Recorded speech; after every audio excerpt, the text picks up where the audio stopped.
Olá, boa noite. Boa noite, Alexandre. Boa noite, meu irmão Max. Boa noite aos nossos irmãos que já estão entrando aí na nossa live. É uma alegria tê-los conosco. Boa noite a todos. Na graça de Deus, mais uma segunda-feira que a gente está aqui. E, como disse Jesus, né? Se uma ou mais pessoas reunidas em seu nome, ele sempre estaria presente. E a gente vai estar discutindo, na verdade, é sempre o Evangelho do Cristo, né?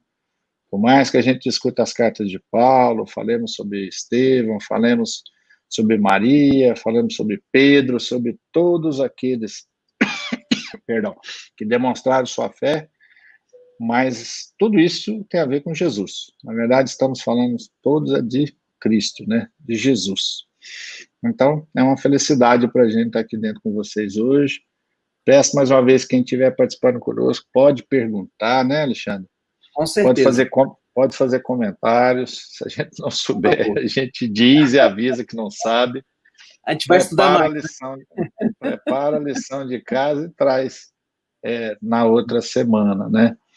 Os livros estão ficando sempre anotados depois, aí dentro na descrição do vídeo, e assim a gente vai juntos, né? Isso é um trabalho que não é meu do Alexandre, mas é nosso, junto com vocês que estão assistindo, junto com a espiritualidade, que com certeza também está nos ajudando dentro desse projeto, que é um projeto da gente ter tempo, tirar um tempo para discutir a boa nova do Cristo. É isso mesmo, Max. Aprendendo cada vez mais, né? E o nosso intuito, é claro, nos aproximando daqueles cristãos, nos aproximarmos de Jesus, né? E trazer o Evangelho do Cristo para 2021, né? Para 2020, para 2030, para o nosso roteiro de hoje em diante. Então, não adianta ficar olhando para trás, né? As bobagens que a gente fez já ficaram para trás, de agora em diante é um novo homem, né? E o Evangelho, para nós, é o roteiro de vida, o roteiro da felicidade é o Evangelho do Cristo. Então, vamos lá. Quer fazer a nossa prece, Alexandre, por favor? Vamos lá, então. A gente vai convidar nossos irmãos que estão conosco ao vivo, para que a gente possa fechar um pouquinho os nossos olhos, nos concentrar em nossos pensamentos, nossos sentimentos, buscando nosso Mestre Jesus.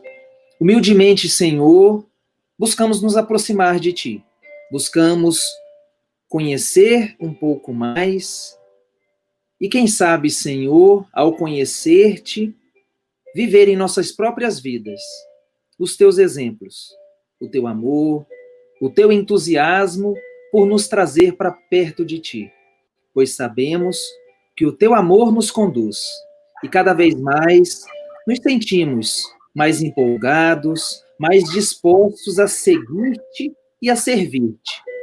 Te pedimos, Senhor, que nessa noite tu possas tocar o coração de todos nós, que aqui viemos e aqui estamos reunidos em teu nome e de todos aqueles teus primeiros seguidores. Ajuda-nos nesta caminhada e possamos, aprendendo, seguindo e servindo no teu evangelho, encontrar o roteiro para a nossa própria libertação, para a nossa própria autodescobrimento, autoaperfeiçoamento e, por que não, Senhor, a verdadeira felicidade. Que a tua paz esteja sempre no meio de nós. Que assim seja. Assim seja. Então vamos, né, meu irmão? Nós, como na semana passada prometemos, né, trazer aí um pouquinho de Estevão, né? Então a gente teve essa ideia de trazer aqueles dois discursos de Estevão. Um que ele faz na Casa do Caminho e outro que ele faz lá no Sinédrio, já no próprio julgamento dele. Eu vou aqui já compartilhar a minha tela para a gente começar. Vamos ver se vai tranquilo, né? Tá aparecendo? Ainda não. Não? Acho que vai. Peraí, deixa eu te ajudar aqui. Aqui? Agora sim. No meu entrou aqui, apareceu. O discurso Tranquilo. de Estevão. Estão vendo aí? Isso. Sim. Então, assim, para os nossos irmãos que estão assistindo, bom, Max, só um aviso, eu estou vendo só a minha apresentação, não estou vendo mais nada, tá? Se tiver alguma coisa errada aí, pode me interromper, se quiser falar alguma coisa. Tá? Porque eu estou só com a imagem da apresentação. Não, então, o que nós fizemos? Nós tiramos um recorte do discurso que Estevão faz na Casa do Caminho. Depois de tudo aquilo que ele viveu, da questão do julgamento da família, da perda do lar, julgamento e condenação à morte do pai, a sua condenação também à prisão perpétua nas galeras, sendo escravo, a libertação que ele consegue após salvar um romano, e a sua chegada na Casa do Caminho, o encontro com Simão Pedro, toda aquela transformação de Gesiel em Estevão. E aí Estevão se incorpora aos trabalhadores do Cristo e entende a mensagem do Cristo. Então, Estevão é aquele que só tinha posse da primeira revelação, que é o Velho Testamento, que nós chamamos, a Torá judaica, e ele compreendeu de imediato a questão de Jesus ser o Messias que eles esperavam.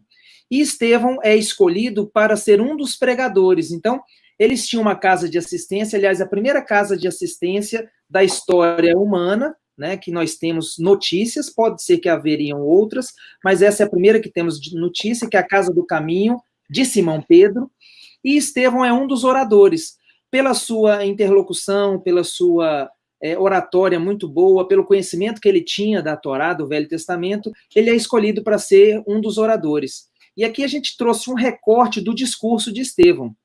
Então, a gente orienta quem quiser o discurso todo a procurar no livro, né, que o livro Paulo Estevão está o discurso em detalhes, bem completo, com minudências do que ele fala.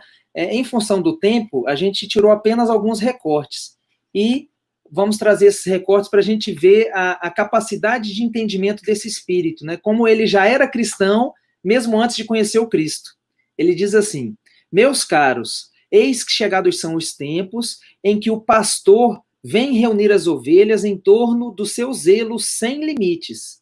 Éramos escravos das imposições pelos raciocínios, mas hoje somos livres pelo evangelho do Cristo Jesus. E aqui entendamos Cristo como Messias. Então a palavra Cristo quer dizer Messias Jesus. O Messias que o povo judeu esperava há vários e vários séculos. Aliás, a gente vai citar isso aqui um pouquinho depois. 7 séculos antes da vinda do Cristo, detalhes da sua encarnação já eram ditos por Isaías. E a gente vai trazer um pouquinho disso.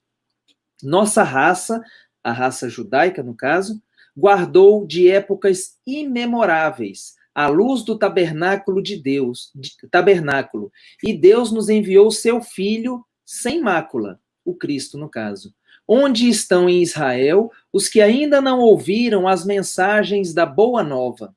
Onde os que ainda não se felicitaram com as alegrias da nova fé? Deus enviou sua resposta divina aos nossos anseios milenários. A revelação dos céus aclara os nossos caminhos, consoante as promessas da profecia de todos quantos choraram e sofreram. Perdão. Saiu aí? Sim, não está aqui. Quantos choraram e sofreram. Eu acho que eu fiz alguma coisa. Por amor ao eterno. Por amor ao eterno. Deixa eu só... Eu fiz alguma coisa errada aqui, Max. Me perdoe que saiu o meu aqui. Deixa eu voltar aqui. Volte para o jogo na tela. Tá. A letra aqui está em cima do meu escrito. Consoante as promessas da profecia, de todos quantos choraram e sofreram por amor ao eterno. Quer dizer, falando de toda a peregrinação do povo judeu, de toda a escravidão que eles sofreram, ele vai desenvolver essa ideia.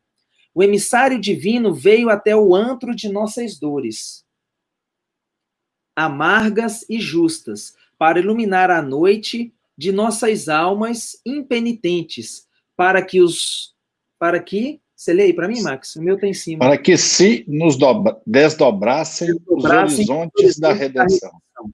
Tá. Então, olha como ele vai explicar o entendimento que ele tem, trazendo o Velho Testamento associado à ideia do Messias que viria resgatar o povo de Israel. O Messias atendeu aos problemas angustiosos da criatura humana, com a solução do amor que redime todos os seres e purifica todos os pecados. Então, falando do amor do Cristo, e nós espíritas falamos isso, né? Que Ou a gente resgata ou paga pelo amor, ou resgata ou paga pela dor. Então, a gente ouve isso sempre, né? O amor é sempre o caminho que Deus propõe para nós. Mas muitas vezes a gente escolhe o caminho da dor, né? É o livre-arbítrio.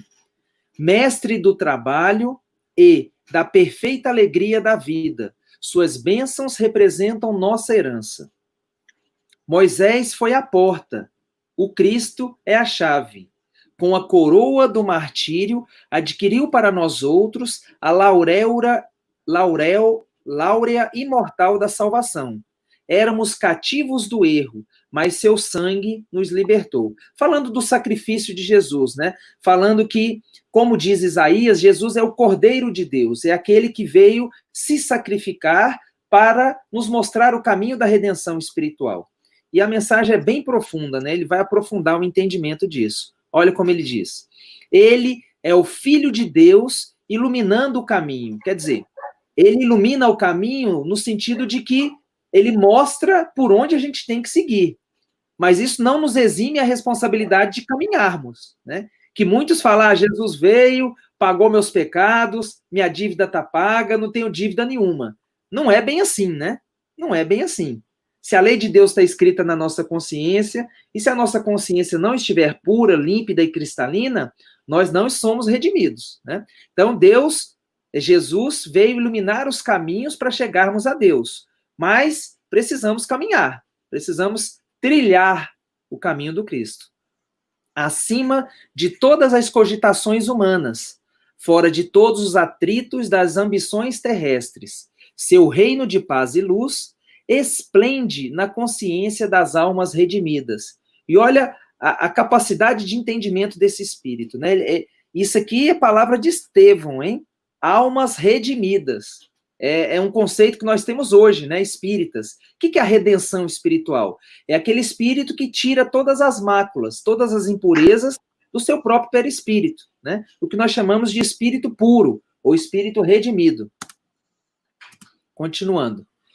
Isaías, aí ele começa a citar Isaías, né? Lembrando que lá quando ele é resgatado, né, na casa do caminho, ele ainda é delirante, com febre alta, muito doente, cita Isaías muitas vezes, e isso chama a atenção de Pedro, né? E depois ele vai fazer essa conexão do entendimento das profecias de Isaías com o que o Cristo viveu. Isaías fala que Cristo seria o Cordeiro de Deus, que não seria compreendido, que o povo eleito esperava um líder belicoso, um mestre de armas, e Jesus viria como o Cordeiro de Deus, se sacrificando pela humanidade inteira. Diz assim, Isaías o contemplou, vergado ao peso das nossas iniquidades, florescendo na aridez dos nossos corações, qual flor do céu, num solo adusto, quer dizer, um solo rude, né, um solo seco, mas revelou também que desde a hora da sua extrema renúncia, na morte infamante, a sagrada causa divina prosperaria para sempre em suas mãos. Olha a profundidade disso, né? Muitos de nossa raça hão esperado um príncipe dominador. Quer dizer, o orgulho de raça do povo judeu esperava um outro tipo de Messias, que resolvesse os problemas, vamos dizer assim, imediatos do povo. O problema da submissão aos romanos, o problema da escravidão, o problema social que eles viviam, todas aquelas circunstâncias temporárias. Mas não foi isso que Jesus veio fazer, né? Que penetrasse em triunfo a cidade santa, no caso ele citando Israel, com os troféus sangrentos de uma batalha de ruína e morte, que nos fizesse empunhar um cetro odioso de força e tirania. Quer dizer, muitos esperavam um Messias belicoso, alguém que fosse travar luta, travar guerra, que fosse criar confusão, né, para um domínio temporal, para um domínio daquele povo, né? Mas o Cristo nos libertou para sempre. Filho de Deus e emissário da sua glória, seu maior mandamento confirma Moisés, quando recomenda o amor a Deus acima de todas as coisas, de todo o coração e entendimento, acrescentando no mais formoso decreto divino, que nos amássemos uns aos outros, como ele próprio havia nos amado. Aliás, isso ele fala na ceia, né, com os discípulos, que ele fala, olha, anseio muito por passar essa Páscoa convosco. E ele fala, deixo-vos apenas um mandamento, o de vos amardes uns aos outros, como eu vos tenho amado. Quer dizer, Jesus traz o amor num nível ainda que a gente, às vezes, nem tem, que dirá para ti. Né? Porque o amor que ele teve para conosco foi o amor no seu grau máximo, em todos os sentidos, né? De entendimento, de perdão, de percepção, de compreensão, de seguir as últimas consequências nesse amor. Né? Mas um dia a gente chega lá, né, Max? Estamos caminhando para isso. Estamos caminhando para isso. Amarmos-nos uns aos outros como ele nos amou. É o nosso desafio.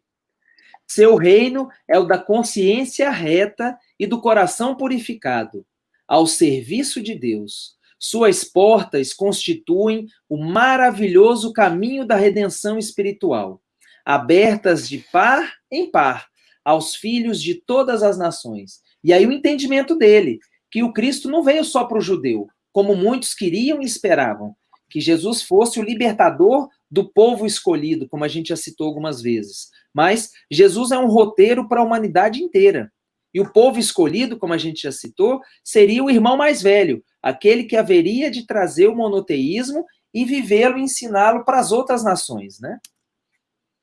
Seus discípulos amados virão de todos os quadrantes. Fora de suas luzes, haverá sempre tempestade para o viajor vacilante da terra, que sem o Cristo cairá vencido nas batalhas infrutuosas e destruidoras das melhores energias do coração.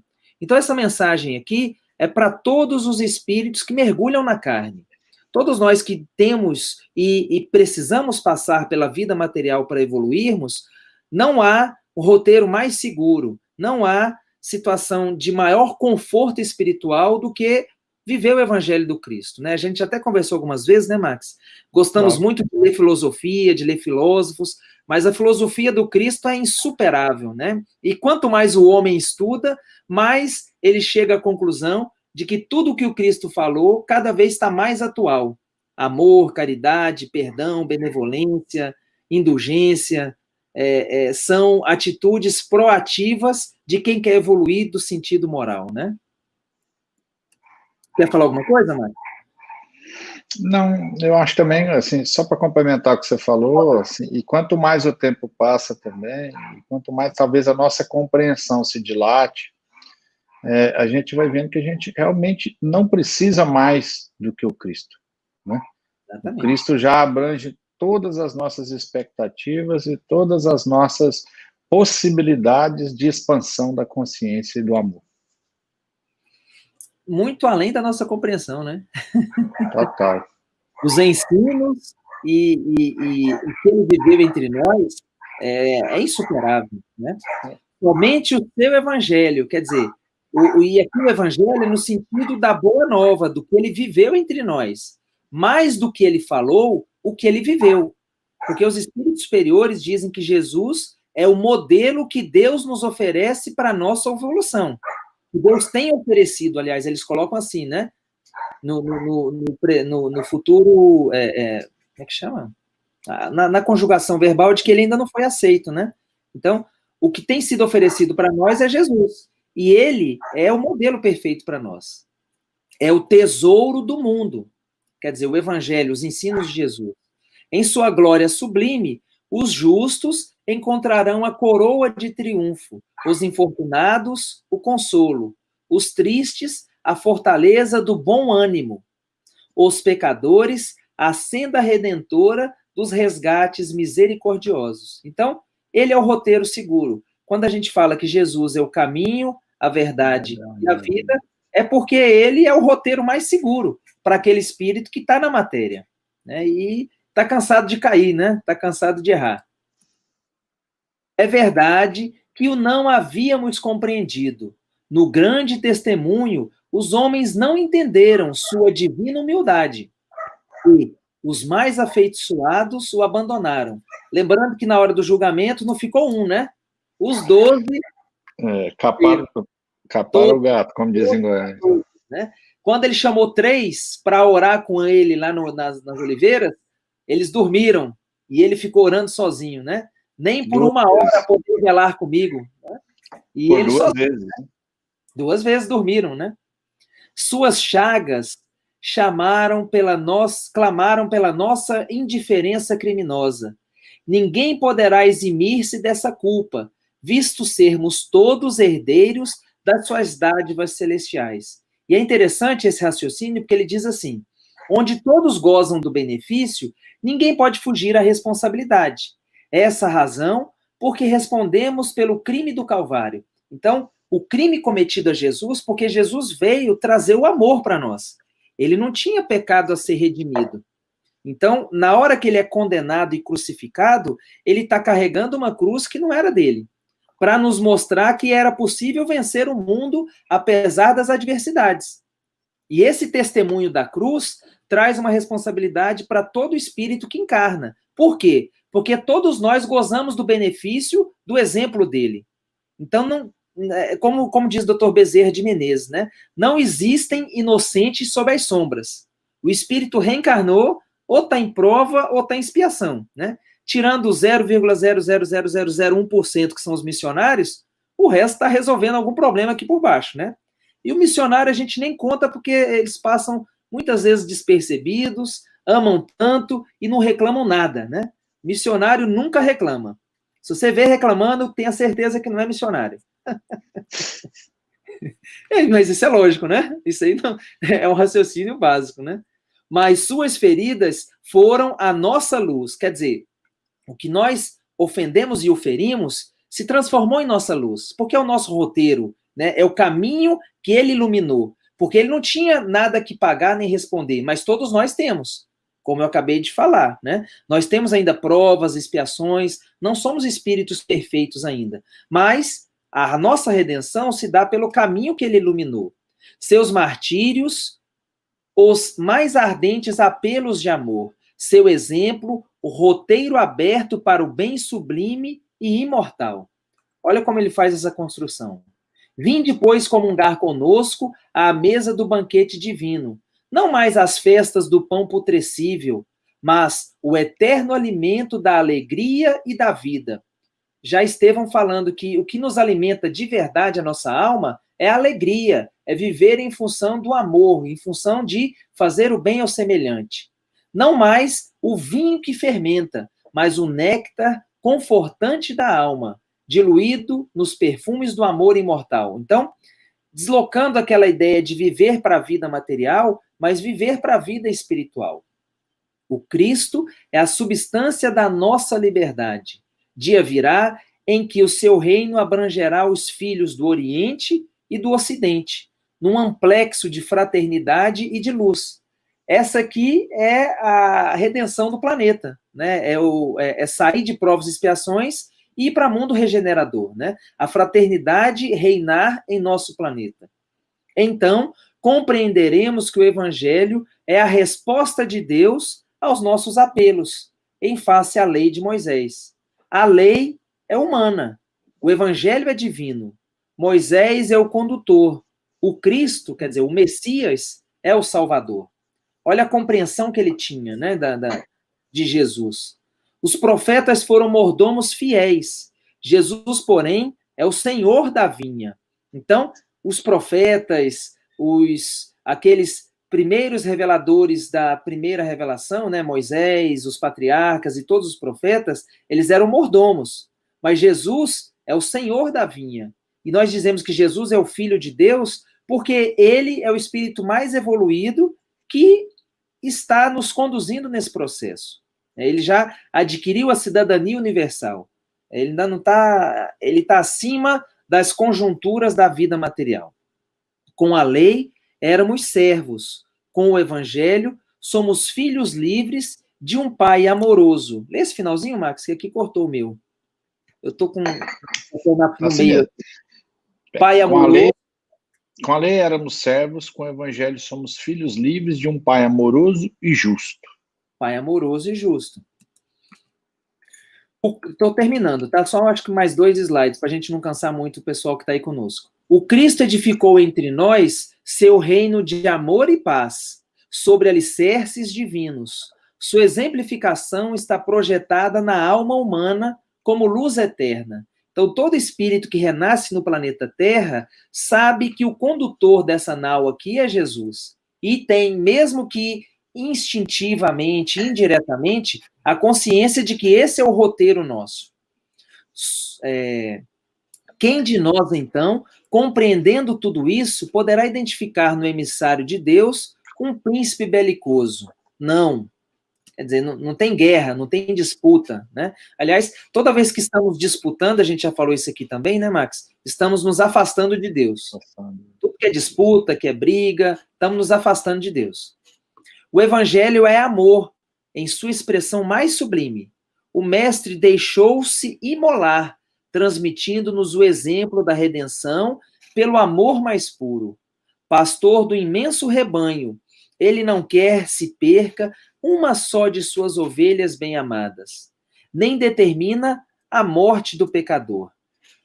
O Cristo é vida, e a salvação que nos trouxe está na sagrada oportunidade da nossa elevação como filhos de Deus, exercendo os seus gloriosos ensinamentos. Quer dizer, para atingirmos essa paternidade divina, todos somos filhos de Deus, todos somos criados por Deus, mas aquela questão de deixar de ser servo e passar a ser filho é quando você sai da condição de aquele que só vive uma vida completamente material e tenta se espiritualizar, e tenta, de alguma forma, refletir a Deus, de alguma forma, fazer o bem aos seus semelhantes. E aí tem toda uma discussão com Paulo, com Saulo ainda na época, né? E Estevão não aceita a discussão, e depois de algum atrito, algum embate da parte de Saulo, Estevão solta essa pérola para ele. O Cristo aconselhou que devemos dar a César o que é de César, e a Deus o que é de Deus. Se tendes alguma acusação legal contra mim, exponde-a sem receio, e vos obedecerei. Porque, lembrando, nessa época, Saulo já era um doutor da lei. E doutor da lei, o termo já está dizendo, né, ele já tinha formação jurídica para processar qualquer um que fosse contra a lei mosaica. Então, Saulo se sentiu ofendido pelo que Estevão disse, pelo que Estevão estava falando na sua palestra, né? Mas no que pertence a Deus, só a ele compete arguir-me. E aí Saulo tenta brigar, tenta discutir, e Estevão termina o seu discurso, né, com essa frase: amigo, hein? O sinédrio tem 1000 meios de me fazer chorar, mas não lhe reconheço poderes para obrigar-me a renunciar ao amor de Jesus Cristo. Olha o entendimento, a capacidade, a serenidade desse espírito, né? O grau de evolução espiritual desse espírito. Fala, olha, você pode me fazer chorar de 1000 meios, mas não te reconheço nenhum poder para me fazer negar Jesus. Quer dizer, olha a segurança, a firmeza que Estevão já tinha no reconhecimento, né, de que Jesus era o enviado divino, de que Jesus era o Messias, esperado pelo povo judeu. E aqui a gente encerra. Maravilhoso, né? Maravilhoso. A tela, Max? Já tirou a tela. Tirei, né? Tá. Tirou. Só nós agora? Eu não estou vendo. Não?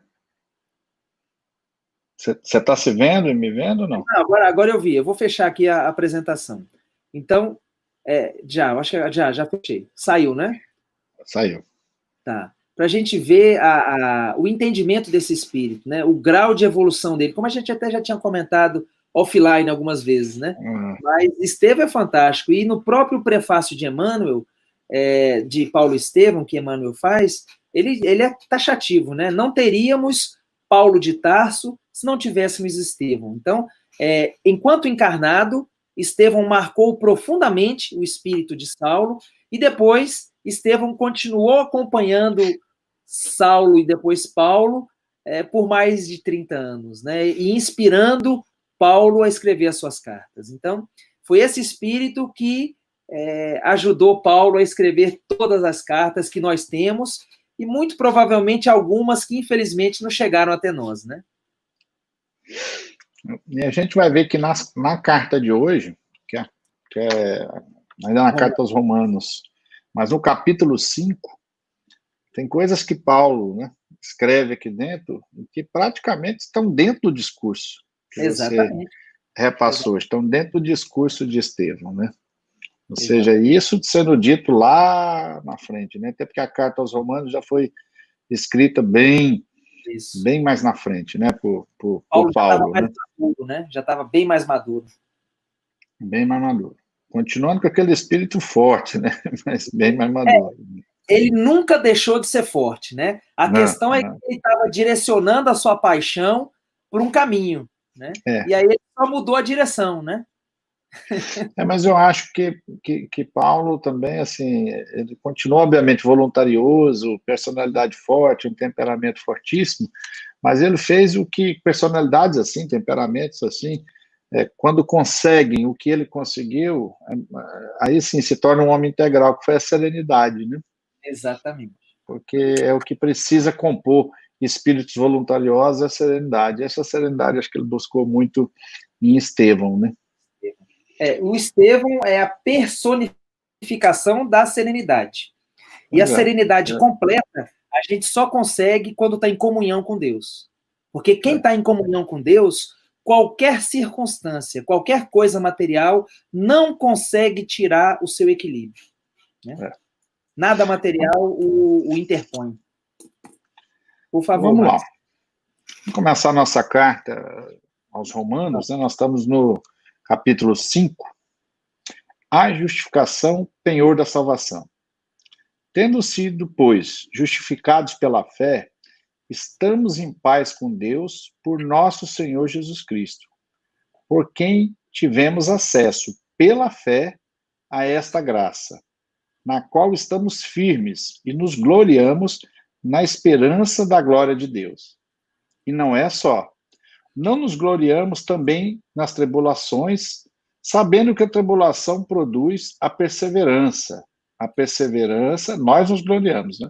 Produz a perseverança. A perseverança, a virtude comprovada. A virtude comprovada, a esperança. Lindo isso. Lindíssimo. E a esperança não decepciona, porque o amor de Deus foi derramado em nossos corações pelo Espírito Santo que nos foi dado. Foi com efeito quando ainda éramos fracos, que Cristo, no tempo marcado, morreu pelos ímpios. Olha aqui um pedaço que a gente acabou de ver Estevão falando lá atrás. Exatamente. Né? Exatamente que Cristo morreu porque éramos fracos. Dificilmente alguém dá a vida por um justo. Por um homem, talvez, por um homem de bem, talvez haja alguém que se dispõe a morrer. Mas Deus demonstra o seu amor para conosco pelo fato de Cristo ter morrido por nós quando ainda éramos pecadores. Quanto mais, então, agora, justificados por seu sangue, seremos por ele salvos da ira. Pois se quando éramos inimigos, fomos reconciliados com Deus pela morte de seu Filho, muito mais agora, uma vez reconciliados, seremos salvos por sua vida.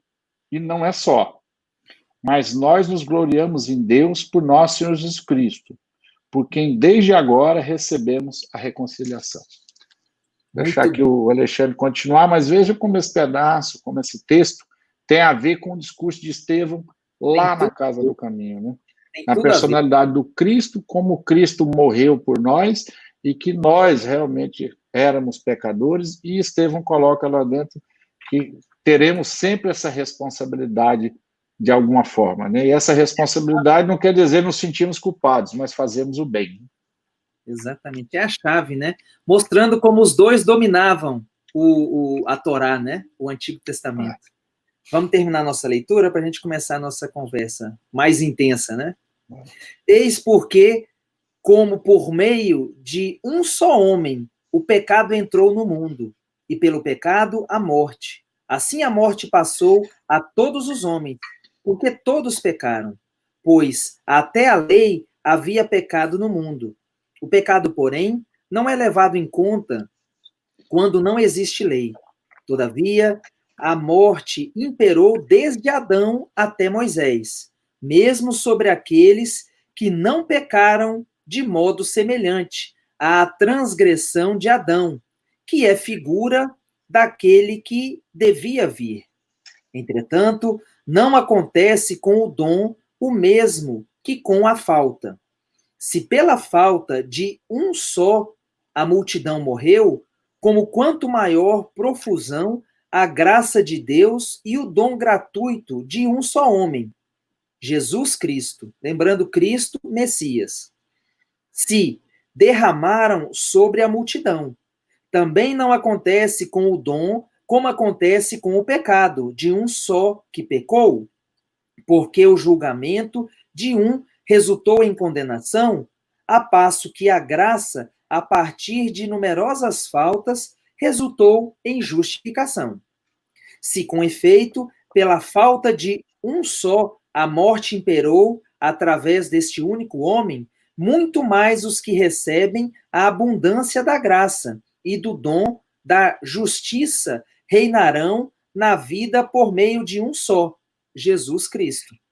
Por conseguinte, assim como pela falta de um só resultou a condenação de todos os homens, do mesmo modo, da obra de justiça de um só resultou para todos os homens justificação que traz a vida. De modo que, como pela desobediência de um só homem todos se tornaram pecadores, assim pela obediência de um só todos se tornarão justos. Olha que maravilha, que inteligência, né? Falando de Adão e de Jesus. Ora, a lei interveio para que avultasse a falta, mas onde avultou o pecado, a graça superabundou. Quer dizer que o amor do Cristo superou as próprias falhas e faltas de Adão, para que, como imperou o pecado na morte, assim também imperasse a graça por meio da justiça, para a vida eterna, através de Jesus Cristo, nosso Senhor. É maravilhoso, né? É maravilhoso. E quando a gente vai estudar, né, ver por que Paulo traz Adão, Paulo traz essa ideia, né, a gente vai ver as explicações que a doutrina espírita nos traz, tirando um pouquinho do misticismo, da mistificação, da ideia, digamos assim, de mais mito, né, entendendo que Adão não foi uma figura, não foi uma pessoa, foi uma raça, a raça adâmica, né? Aquela raça que vinha no erro, vinha no pecado. Isso está no Livro dos Espíritos, né? Quem quiser depois, questão 50 em diante do Livro dos Espíritos, Allan Kardec faz essa pergunta, né? Adão foi uma pessoa? Ele não, foi uma raça, né? E isso também é bem explicado por Emmanuel no livro A Caminho da Luz, que fala das raças brancas, as raças adâmicas, né?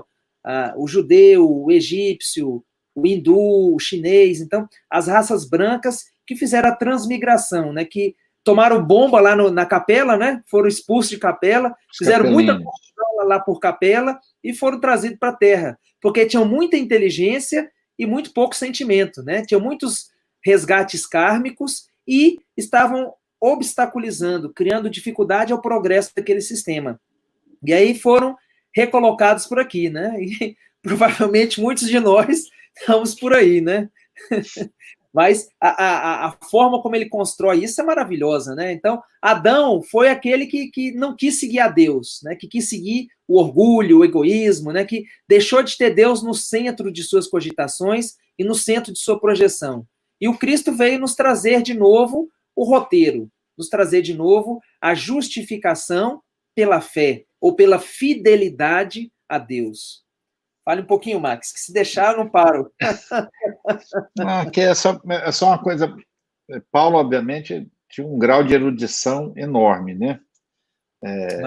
Cidadão romano, educado em grego, doutor da lei, como você falou hoje, né? E é importante a gente notar a erudição de Paulo, lembrando que ele era um rabino. Exatamente. Então, ou seja, na hora que ele escreve, você vê que numa carta pequena, ou seja, a carta é toda ela, mas num texto pequeno, que é o texto que a gente viu hoje, São aí cerca de 20 versículos, praticamente, 22 versículos, 21 versículos. É bem pequeno. Num texto pequeno, tem uma riqueza de conteúdo, uma riqueza de teologia. Maravilhoso. E só o item 5 aqui dentro dá para a gente montar um curso e passar 2 dias debatendo sobre cada item. Cada item desse, né? Por quê? Porque ali dentro você tem quem? Você tem um rabino, né? Um doutor da lei mosaica, com conhecimento, que falava grego, que falava latim, e que conseguia, aqui dentro, em curto espaço de tempo aqui dentro, fazer praticamente todo um tratado teológico, trazendo desde de Adão aqui dentro até Jesus, né? E passando por todo esse processo aqui dentro do que aconteceu com Jesus no Calvário, qual o grau de responsabilidade e por que nós somos justificados pela fé, né? Eu até tirei aqui dentro um pedacinho que Emmanuel comenta um versículo dele, que é o versículo 5.1, que aliás, diz, né? Até lembrando, viu, Max? Perdão, até lembrando, né? Emmanuel, como discípulo de Paulo, né? Para quem não sabe, o guia espiritual de Emmanuel é Paulo. Emmanuel, como discípulo de Paulo, é um escultor das palavras também, né? Quando a gente lê Emmanuel, é difícil até acrescentar alguma coisa, né? Eu fico com vergonha de acrescentar alguma coisa. Emmanuel é fantástico. É muito mais a gente fazer esse papel, que eu também acho que cabe hoje, né? Por exemplo, o texto aqui dentro que nós estamos lendo é de 1967, o texto que eu vou comentar aqui. Eu acho que talvez esse seja esse nosso papel. Na verdade, a gente não acrescenta, Emmanuel. A gente ajuda, talvez, trazer para hoje, para o dia a dia nosso. Né? Mas o versículo é: tendo sido, pois, justificados pela fé, estamos em paz com Deus por nosso Senhor Jesus Cristo. Né? Olha que coisa forte. E aí, Emmanuel comenta aqui sobre a fé. É forçoso examinemos a importância da fé viva, portas adentro do mundo de nós mesmos. Olha que aspecto interessante, né? Ou seja, a fé viva, porta adentro do mundo de nós mesmos. Ou seja, nós estamos falando da fé ser alçada, ser desenvolvida e trabalhada dentro de nós. Fé profunda e espontânea, segurança íntima, tranquila, funcional. Então, aqui dentro já começa a mostrar que a fé não está no externo, né? Todo esse processo de transformação, de justificação pela fé em Deus, em paz com Deus, por Jesus Cristo, é dentro de nós, né? E aí Emmanuel coloca, falta-nos, porém, até agora, automatizar os recursos superiores da própria alma. Falta-nos reconhecer claramente que Deus está em nós. Olha que texto forte. Maravilhoso. Conosco, junto de nós, ao redor de nós, e que por isso mesmo é imperioso de nossa parte aceitar as lições difíceis, mas sempre abençoadas do sofrimento, nos quais a pouco e pouco obteremos coragem suprema da fé invencível. Esse texto aqui foi exatamente para mim. Né? Não, para dois. Eu tenho vivido dias muito difíceis, né, com a minha avó na UTI, quem me criou, minha avó e minha mãe, e é difícil ver alguém que você ama sofrer, ser debilitada, né? E olha que coisa forte, mas que Deus está em nós, conosco, junto de nós, né? Imperioso aceitar as lições difíceis. E ele continua: confiar em Deus nos dias de céu azul, mas igualmente confiar em sua providência nas horas de tempestade. Olha aí. Acolher a dor como sendo preparação da alegria, atravessar a provação, entesourando experiência, observar as leis da vida e acatá-las, compreendendo que dificuldade é instrução imprescindível e que o tempo do infortúnio não é senão a consequência dos nossos erros de pensamento ou ação, favorecendo-nos o reajuste. Lindíssimo, né? Lindíssimo essa fala de Emmanuel, e demonstra para a gente que a fé é isso, né? A fé é exatamente, ela tem que ser trabalhada dentro de nós, né? Dentro de nós. É uma construção, mas é por isso que é tão importante a gente buscar boas leituras, a gente não só ler, mas fazer reflexões sobre aquilo que a gente lê. Eu acho que esse é um projeto que eu e o Alexandre, a gente vinha gestando aí pelo menos há 2 anos, mais ou menos. na verdade, o nosso projeto, para todos saberem, era a gente sentar, tomar café e discutir nós dois no shopping. Aí a gente expandiu aqui. Pode ser egoísta a ponto de fazer só isso, né, Max? E aí a gente expandiu aqui, tem sido maravilhoso. Então, por isso que a gente precisa trabalhar a fé em nós, né? E aí Paulo também falou nessa carta aos Romanos, naquela primeira parte, que Emmanuel reforça a importância da gente trabalhar a fé em nós. Muito bom. Eu separei um trechinho aqui, Max, que, assim, dói, mas é algo de crescimento maravilhoso, né? Tirei um pedacinho ali de Paulo, diz assim: nós nos gloriamos também nas tribulações, sabendo que a tribulação produz a perseverança. Então, e quando a gente lê Paulo e Estevão e a gente vê eles se encontrando, Paulo se encontrando com os cristãos, e aquele povo simples, humilde, né, dando tudo que tinha, né, em nome do evangelho, né, e Paulo fala que até a tribulação é boa, né, então ele vai puxar Eclesiastes ali, em tudo dai graças, né, a tribulação tem o seu motivo, tem o seu porquê, as dificuldades que a gente vive na vida material nada mais são do que instrumentos didáticos que Deus usa para moldar nosso coração, para nos fortalecer. Porque quando a gente vai ver os espíritos puros e redimidos do Senhor, não tem espírito vamos dizer assim, de cristal, espírito de argila, espírito, tá entendendo? Que qualquer coisinha pode perturbá-los, né? São aquele diamante lapidado na dor, no sofrimento, na angústia, né? Em todo tipo de provação. Então, as tribulações nos fortalecem, né? E é bonito, né?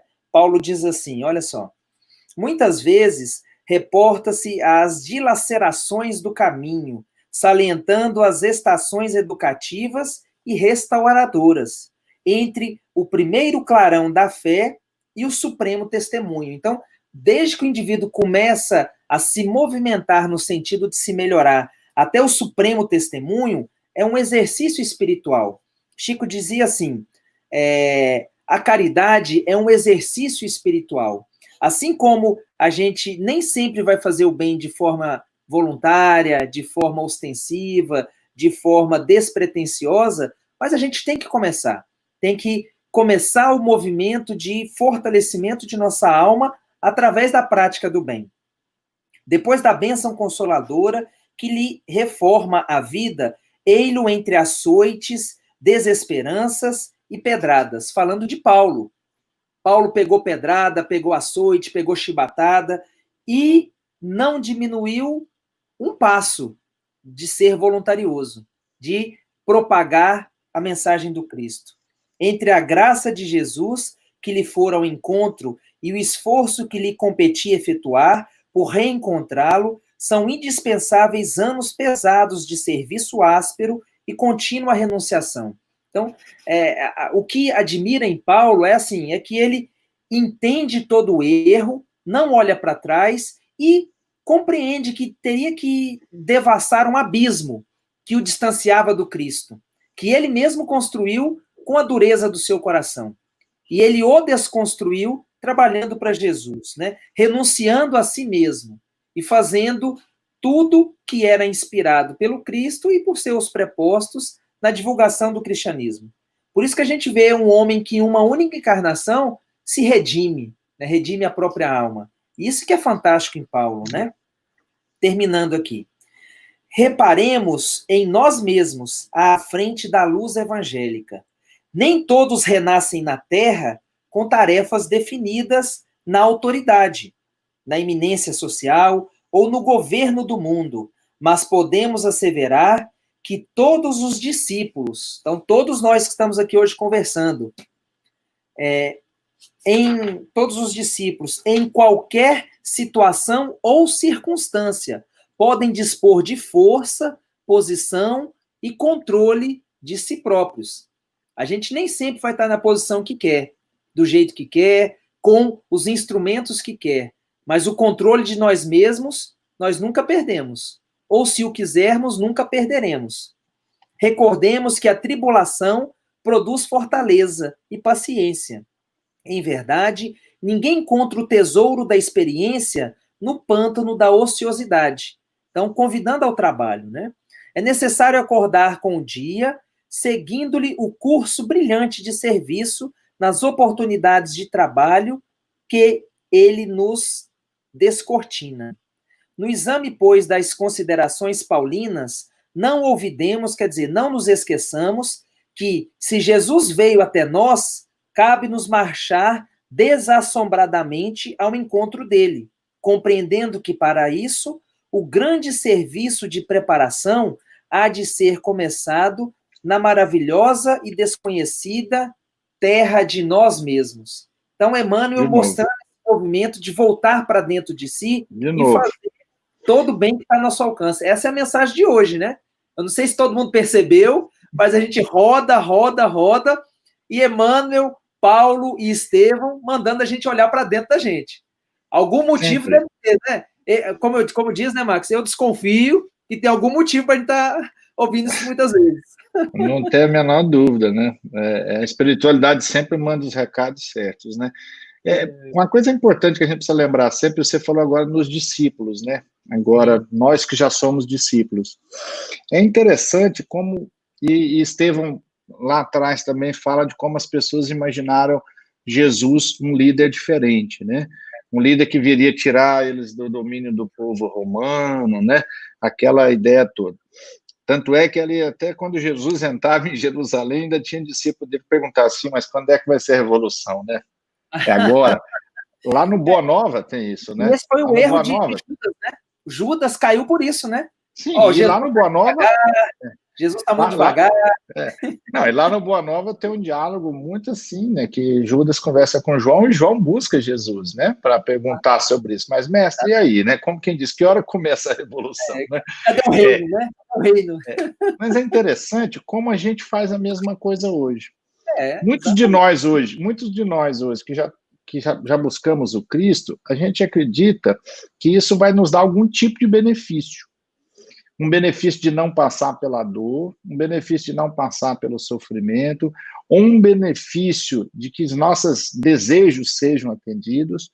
Mas Cristo, o que Cristo disse claramente, Estevão reforça no discurso hoje que o Alexandre nos brindou aí dentro, lá na Casa do Caminho. Depois o texto de Paulo, o capítulo 5 da Carta aos Romanos, o que Cristo prometeu a nós foi que, se a gente quiser segui-lo, que a gente pegue a nossa cruz, que a gente carregue a nossa cruz, né? Várias vezes ele disse, né? Eu não vim aqui dentro para, né? Eu vim aqui dentro para causar. Eu não vim para os sãos. Não vim para os sãos, eu vim aqui dentro para, né?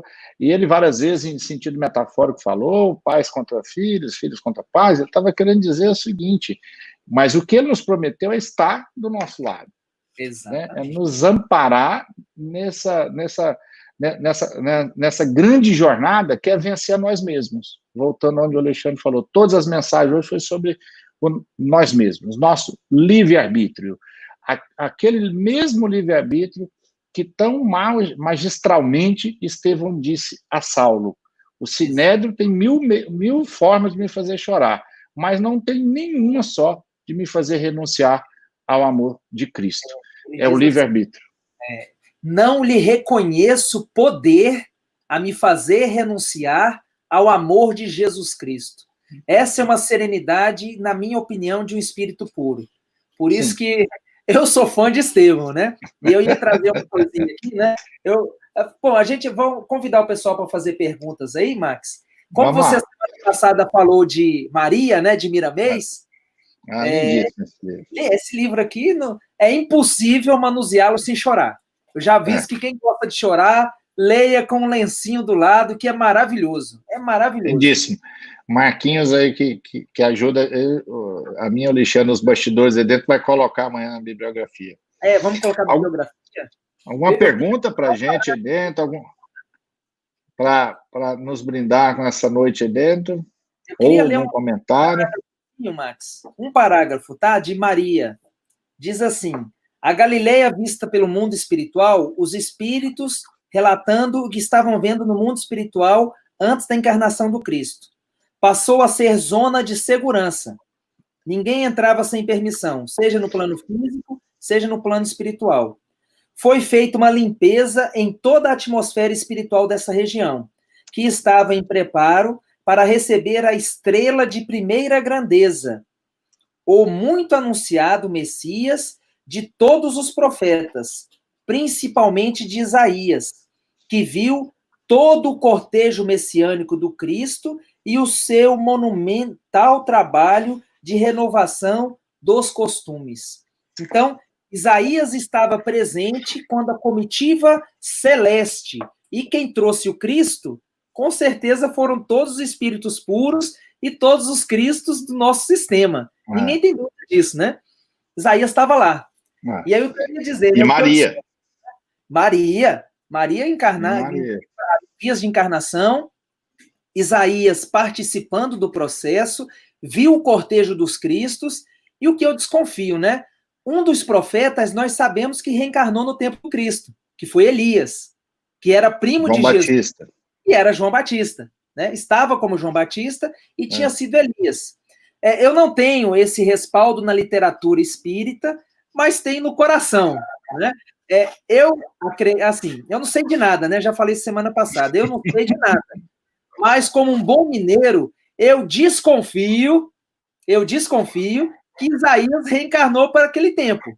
Porque qual profeta que anunciou Jesus não pediria para renascer na época dele, para ser instrumento de amor e ajudá-lo? Nós, pequenininhos como somos, pedimos para ajudar. Estamos aqui dando o nosso melhor para trazer um pouquinho do que a gente quase não sabe para Jesus. Imagina esses espíritos muito mais na nossa frente. Eu não tenho dúvida de que Isaías reencarnou na época de Jesus. E eu também não tenho dúvida, posso estar errado. E Estevão me perdoe. Mas, para mim, Estevão e Isaías é a mesma personalidade em épocas diferentes. Isso, para mim, é ponto passivo, né? A predileção que ele tinha, o amor que ele tinha, a forma como ele falava de Isaías e a forma como ele descrevia o Cristo é chave e fechadura, encaixa tudo. E assim, para nossos irmãos que estão assistindo, para nós também isso não faz muita diferença, né? E a gente não gosta de ficar perdendo tempo sabendo quem foi quem fez o quê, quem é a reencarnação de quem. Isso é uma grande bobagem, porque a melhor reencarnação é a de hoje. O Alexandre que vocês estão vendo é o melhor que tem até hoje, porque antes eu era pior, tenho certeza disso. Hoje eu estou melhorando cada dia. Mas assim... Nós somos a melhor versão, né, Alexandre? Essa é a nossa melhor versão. Então, só para a gente encaixar e entender como esses espíritos se amam tanto, eu tenho a desconfiança de que Isaías estava reencarnado na época de Jesus, tá? E o que desconfio também é que Isaías e Estevão são a mesma personalidade em épocas diferentes, tá? Para ver a evolução desse espírito, né? O moral dele, né? A capacidade de entendimento do evangelho. E lembrando mais uma coisa, os nossos exegetas bíblicos dizem que Isaías é o evangelho dentro do Velho Testamento. Então, dentro de todo o Velho Testamento, Isaías é um dos profetas mais proeminentes, dos que mais falam do Cristo, dos que mais falam da vinda do Cristo e de como ele não seria compreendido. E é considerado o quinto evangelho, ou o primeiro evangelho antes dos evangelhos. Isso são os nossos exegetas que falam. E mais um último detalhe. No final da vida do Cristo, no Evangelho, nos Evangelhos dos evangelistas, os 4 evangelistas, citam mais de 400 vezes os textos de Isaías. E eu acho que isso não é sem propósito, né? Tem motivo, né? Eu desconfio que tem motivo. E até se a gente lembrar, Jesus, quando foi em Nazaré, e Jesus foi pregar na sinagoga em Nazaré, ele quase foi morto em Nazaré, por isso, né? Ele quase foi apedrejado em Nazaré. Ele pegou um pergaminho, leu Isaías falando sobre a chegada do Messias, e ele quase foi apedrejado exatamente porque ele falou: hoje essa profecia de Isaías se fez, se cumpriu. Em vossos ouvidos. Ele disse isso. Exatamente. Então ele citou Isaías, ele citava sempre Isaías. Maravilhoso. Você assim faz um comentário aqui, né? Insistimos em ver com os olhos da matéria, por isso esperamos sempre um alívio na matéria e não vislumbramos a glória espiritual. Divino, eu digo sempre assim: se nós conseguirmos viver de fato, internalizado, que essa vida nossa aqui é só mais uma vida, né? É só mais um período aqui dentro, ou seja, já vivemos N encarnações anteriores, viveremos N encarnações, a vida é imortal, a gente consegue viver muito melhor. A gente, por mais que a gente conheça, a gente ainda não sente dessa forma. Nós que já estamos adentrando a doutrina espírita, temos claramente a certeza do processo reencarnatório, a certeza de que a vida é imortal, é uma promessa divina, mas a gente ainda tem a dificuldade de sentir assim. É por isso que a gente se melinda por pouco, por isso que a gente entra em pânico, ou entra quando uma situação muito difícil acontece, e isso aqui é nada, né? 100 anos aqui dentro do tempo que nós já vivenciamos, ainda vamos vivenciar, é absolutamente irrisório. Um piscar de olhos. O que a gente precisa, o que a gente precisa o tempo todo reforçar, é isso que todos nós estamos fazendo, né? Nesse momento aqui, todos nós juntos, estudando o Evangelho, tentando interpretar e principalmente trazendo para a vida da gente, do que a gente pode fazer, né? Do que a gente pode fazer para nós, ou seja, a fé, como diz Paulo, é dentro da fé, essa fé que vem de dentro de nós, né? Trabalharmos em nós a fé. Muito bom. Mais alguma pergunta? Já estamos chegando aqui a 1 hora, passou rápido aqui dentro. Mas hoje foi muito rápido, né, Max? Mais algum comentário aqui? Hoje a gente ainda tem uma surpresa aqui dentro para vocês ainda. É verdade, daqui a pouquinho. Só segura um pouquinho aí, que a gente já vai... É 1 hora e pouquinho, né, Max? A gente vai... Mais algum comentário? Mais alguma pergunta? Se alguém quiser alguma pergunta. Então vamos aí para a nossa surpresa, Alexandre. Vamos. Então, a gente foi aí, teve uma inspiração, né? Até porque viver com Cristo tem que ser com boa vontade, tem que ser com bom ânimo, tem que ser com entusiasmo. E muitas vezes a poesia, a arte, a música traz isso de uma forma que as palavras às vezes ficam pequenas. Então, nós sugerimos ao nosso irmão Max, perguntamos dele o que ele acharia de nós, ao final de cada estudo, trazermos uma poesia, a princípio, de um livro que foi feito em homenagem a Paulo Estevam, que é o livro Paulo Estevam em Sonetos. Esse autor, Gladstone Lage, ele é lá de Minas Gerais, ele é formado em literatura, e muitas das letras daquele grupo de canções espíritas, Tim e Vanessa, que eu acho que muitos aqui conhecem, foram escritas pelo Gladstone Lage. Então, muitas canções de Tim e Vanessa e de outros autores, de outros cantores espíritas, foi escrita por ele.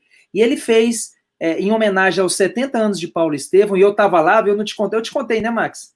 Contou, que eu fui lá com o pessoal do C, e para dizer que eu estou dizendo a verdade, né, mineiro gosta de contar a história e mostrar, né? Tá aqui o bilhete, tá até hoje, ó, 2012, completou 70 anos da obra, e aí o seminário Lítero Musical de Haroldo, eu estava lá com a esposa, foi o presente que eu me dei de aniversário, tá? Nessa época, foi dia 1º de julho. Então, a gente sugeriu ao Max, ao final de cada estudo, trazer uma poesiazinha, um soneto de Paulo Estevam, para a gente terminar com essa harmonia, né? Eu vou ler o soneto, e a gente vai fazer questão de abrir aleatoriamente. Nós sabemos que não é aleatório, mas vamos tentar aí, né, atrapalhar o mínimo possível a espiritualidade, e o Max faz a nossa prece de encerramento. Tudo bem assim, Max? Vamos lá. Quer falar alguma coisa? Ou... Não. Faltou eu explicar ouvir. Ficou bem explicado ou não? Vamos ouvir o soneto. Vamos lá. Então vamos. Pentecostes. 24, diz assim: aquele que não nascer de novo não pode ver o reino dos céus. Está em João, capítulo 3, versículo 3. Tua palavra alcançou as profecias. Impressionei-me ao poder de tuas novas faculdades. Evocaste argumentos sem mostrar dificuldades. Falaste de episódios que, a meu ver, desconhecias. Consagra teu Pentecostes, modifica a assinatura. Concordo em gratidão, deixarei o judaico Saulo. Doravante assinarei na forma romana Paulo. Muda pouco e lembra o passado que meu presente depura. Foi o descendente orgulhoso da tribo de Benjamim. Através do martírio de Estevão, o amor chegou a mim. E conteve-me o plano feroz de assassinar Ananias. Para sempre serei o escravo do enviado de Deus. Deponho as armas, os cargos, os caprichos e ufanias. Serei o irmão dos gentios, dos cristãos e dos judeus. Lindo. Esse é Gladstone Lage. Lindo, Maravilhoso. lindo, lindo. Maravilhoso. Eles que escolheram, viu, Max? Não fui eu, não. Nós falamos hoje, que é sempre bom deixar com que a espiritualidade escolha. Muito bom. Vamos agradecer, então, irmão? Eu vou buscar a música aqui, só para a gente... E eu queria só fazer uma última lembrança, perdão, Max, uma última lembrança. Pode falar. Esses nossos comentários que estão aqui no chat agora, eles não vão quando for publicado lá no YouTube. Então, quem quiser depois fazer algum comentário no YouTube, alguma colocação, pode fazer que a gente tenta... Fique à vontade. Responder lá, tá bom? Então, vamos lá. Fechar os nossos olhos, então, convidá-los, né, a fechar os nossos olhos, para a gente agradecer.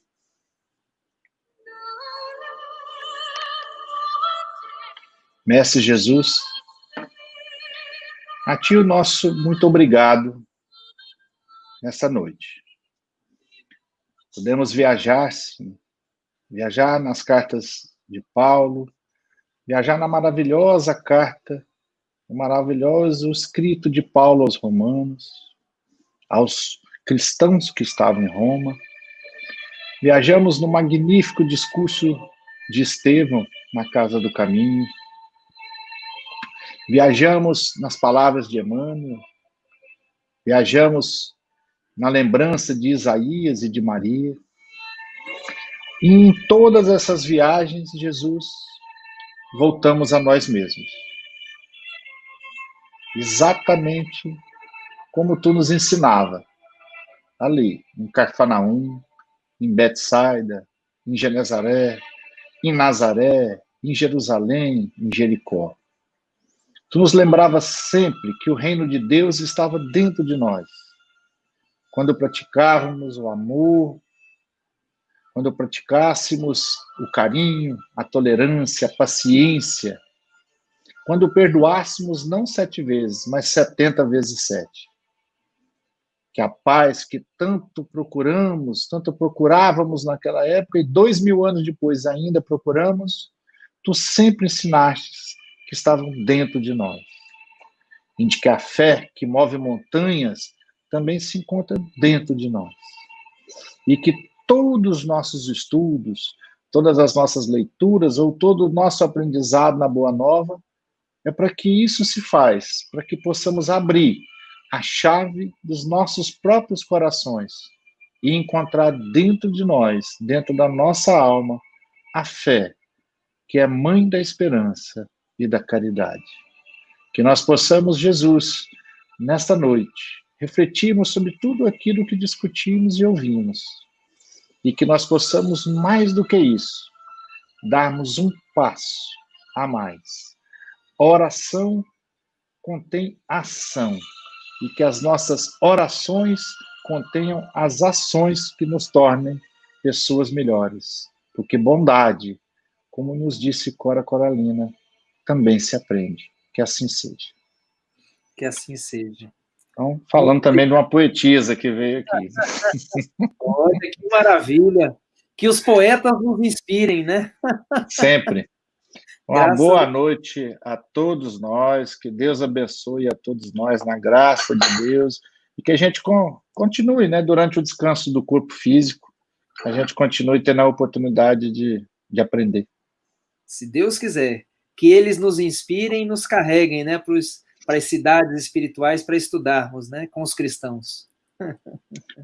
Gente, uma boa noite a todos fiquem com Deus. Vou lá para o hospital. Boa noite. Um grande abraço. Fiquem com Deus. Um abraço a todos. Um abraço.